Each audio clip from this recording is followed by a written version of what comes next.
Alright, we're now moving on to part 4 of the textbook. What to test and how to test it. And today's lesson deals with aptitude tests in chapter 15. What's in store for me?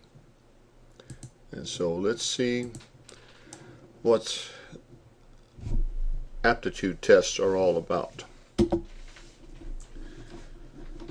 Aptitude tests are designed to evaluate an individual's potential, which means that it represents what a person may be able to do in the future. In other words, what they are capable of doing. But it's not a measure of an individual's current performance. And so aptitude tests are kind of help us to try to make projections into the future about somebody's ability to do certain things. Doesn't mean that they can do them right now, but yet they may have that aptitude to be able to do that sometime in the future.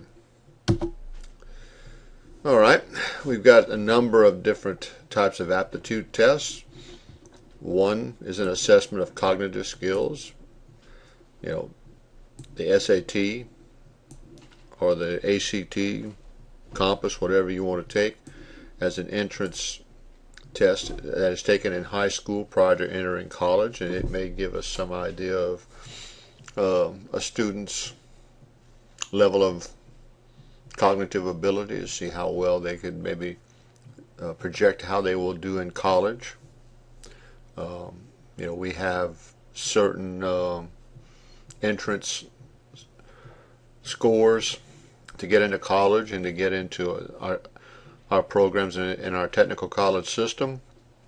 You know, somebody could argue, how does that project a person's success rate or their ability to succeed in their program of study? It's just a test. Well, we got to have something to go on, and so we sort of use that as a measure of their ability. An assessment of psychomotor performance.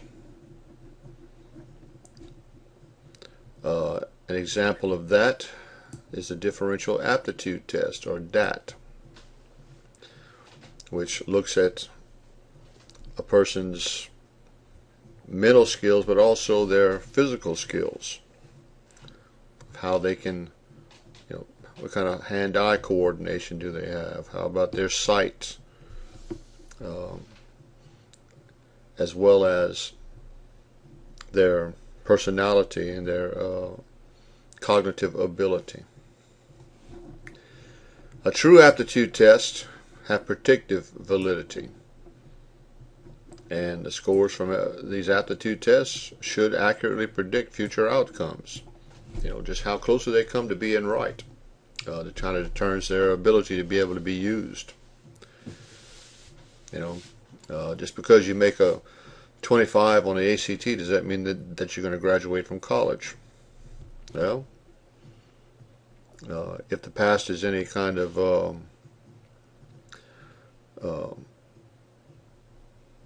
something that we can go on, well, chances are if you make 25 on an ACT, your chances are very good at graduating. Now, there's always that chance that might not happen, might not work out, but still, you know, based on past experience and all the research and all of the tracking of students over the past, you know, decades, it becomes a fairly good and better predictor of success.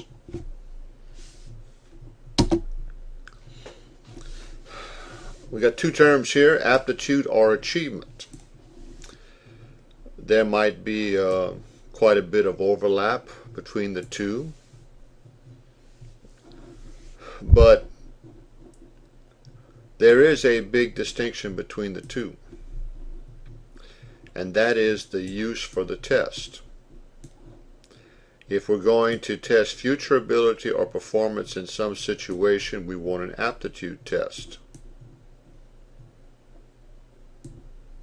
if we want to measure current performance, then we want the achievement test. And so the achievement test will give us the ability right now, in the here and now.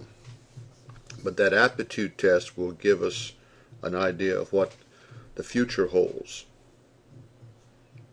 And so there is a difference between the two kinds of tests, pretty much in how we use them right here.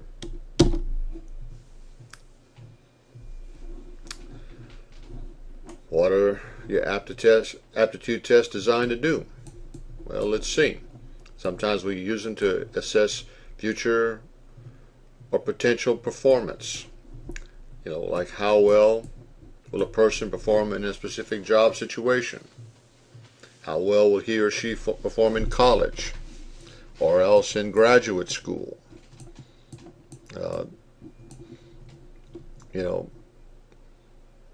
You can find the right test to kind of give you some idea of what that person's potential could be. Doesn't mean that they're going to achieve that potential, but yet you can see what their chances of achieving a greater level of performance might be by using the right aptitude test. Now, how do we create one? Well, first of all, we got to know what we're talking about. What kind of skills you think are important? What skills do we want to measure? We got to be very, very clear about that. And then we need to create an instrument that allow you to distinguish between those who will be successful in reaching those skills and those who won't. So there's got to be some way for us to discriminate between those who can and those that cannot. And then what you do is put that test together and use it over and over and over again to build up its reliability and validity. And you're constantly modifying the test to make sure that it is as reliable and valid as it can possibly be. And when you take achievement tests or aptitude tests, that's the process that has to happen. You give those tests over and over and over again to different groups of people and start to see if the test begins to measure what you're trying to measure and how it discriminates between those within the group.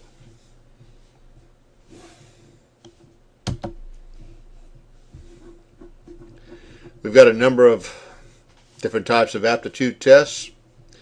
Mechanical aptitude tests, and these are basically in the psychomotor domain, where way back when people would go to work in assembly lines, many times the companies would give them an aptitude test where they would be asked to move things and put things into little blocks and so forth, where they could fit things at a very, very high rate of speed to keep up in their assembly line duties. And so these types of mechanical aptitude tests were designed to see if they had the hand-eye coordination to be able to make that happen. For those that couldn't, well, the assembly line would basically be the last place that you would want to put them. Artistic aptitude test to see how well people can sing, play instruments, create art, and so forth. Some people can draw very, very well from an early age, or do all kinds of other kinds of art-related things. And so you can have some tests that will kind of see how well they can achieve these kinds of results. I know I always remember seeing in magazines there this art school that said if you can draw, whether it was a turtle or a rabbit, or they'd always change the picture every now and then. Turn this into us there, and you may be able to be an art student and have a future as an artist. That was certainly not something I never could do, so I didn't even bother with it. But yet, perhaps some people did. Readiness aptitude tests. They're used by teachers and educators to determine if students are ready for what comes next.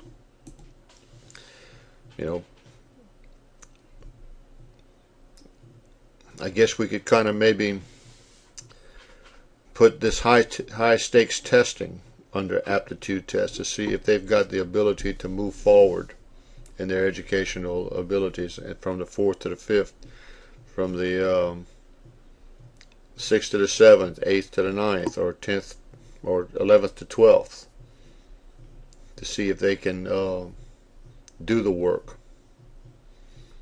And so that's certainly something that's done all over the United States and even the world, to assess the readiness of a student to move on in their educational careers.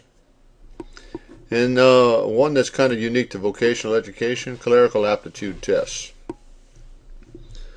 I remember way back when I took typing in high school, we always took typing timed. It wasn't called time trials, but time writings, I think, is the term that they used way back when. And some people had the ability to be able to type very, very fast. Some of us couldn't type very fast at all. In fact, our typing speeds were lousy. And if you're in my group, it never hasn't gotten any better. I still type very slow compared to other people. But you want to see if someone has the ability to maybe become a typist, give them some clerical aptitude tests to see how what their speeds are.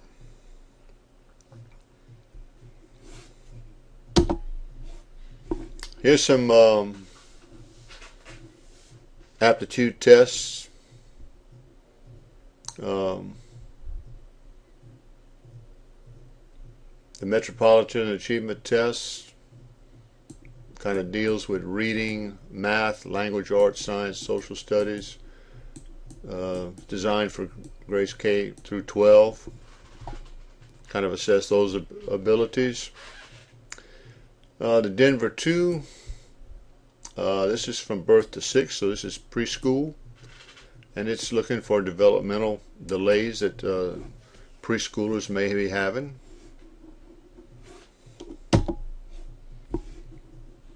The differential aptitude test, and it has a scores in a wide variety of things. And of course it starts from junior high all the way to adulthood. This is one that I'm probably more familiar with, and maybe you are too, the ASVAB, the Armed Services Vocational Aptitude Battery. It's usually given to high school seniors. I remember the Armed Forces people coming into my high school almost 40 years ago and giving us the ASVAB. All of us sat down, took a day, and I think we tested in the morning and also up into the early afternoon. And there were all kinds of tests, just like the achievement tests that we took. We did some academic work, but then they also had things about mechanical things, how. And I can remember all of the pulley pictures where they would say, based on what you see there, will the pulley turn clockwise or counterclockwise? And they had all these pulleys that were there, and so you had to kind of figure out the spin of all of those things. And then once you finished the test and it was graded, you started hearing from your recruiters saying, hey, you've got this ability in this area that we could use, or whatever. So the ASVAB is still used quite a bit today and is a very well respected test. And you see all of the areas in which it'll test, and it is comprehensive. Minnesota clerical tests, deals with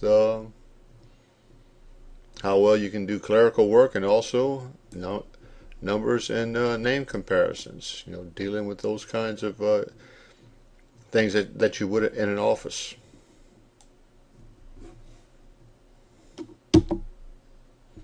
So to summarize, aptitude tests are very much like achievement tests, as they do test knowledge in a particular domain, but remember, they do it differently. Your results from aptitude tests are used for a different purpose than the results of an achievement test. Your achievement test measures the here and now. The aptitude test leans towards the future.